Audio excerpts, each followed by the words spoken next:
Lorsque Dieu veut te faire monter un peu plus haut, il te descend d'abord. Que quelqu'un dise à son voisin, quand Dieu veut me faire monter, il me descend d'abord. Je peux parler à quelqu'un. Est-ce que je peux parler à quelqu'un qui aime la Bible? Je peux parler à quelqu'un qui aime la parole de Dieu. Lorsque Jésus était sur terre, Jésus opérait dans les miracles. Qui a dit oui? Jésus opérait dans les prodiges. Son nom était au-dessus du péché, était au-dessus de la maladie, était au-dessus des infirmités, était au-dessus même de l'impureté. C'est comme ça qu'il guérissait les lépreux. Son nom était au-dessus de toutes ces choses. Mais il n'avait pas encore le nom au-dessus de tout nom. Sur la terre, son nom était redoutable, mais ce n'était pas encore un nom qui était... C'est-à-dire, quand il était sur la terre, son nom ne permettait pas encore l'entrée dans l'éternité. Mais son nom était au-dessus de la maladie, au-dessus des infirmités et au-dessus de tout problème. Mais il n'avait pas encore le nom.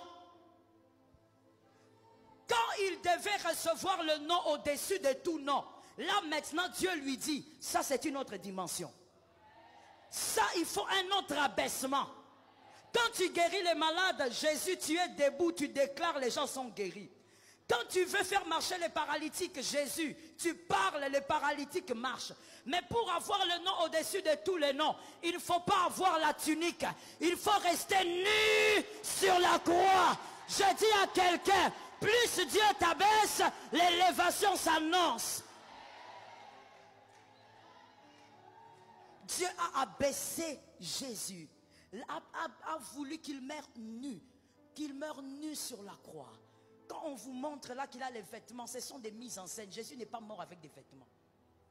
Les brigands qui étaient condamnés, les maudits qui étaient condamnés par les Romains, on les tuait pas avec les habits. Un jeune homme de 33 ans, il est mort sans vêtements, même pas les caches-sexes, sur la croix. Pourquoi? Il recherchait quelque chose, mais qui était au-dessus de tout nom. Ce n'est pas gratuit.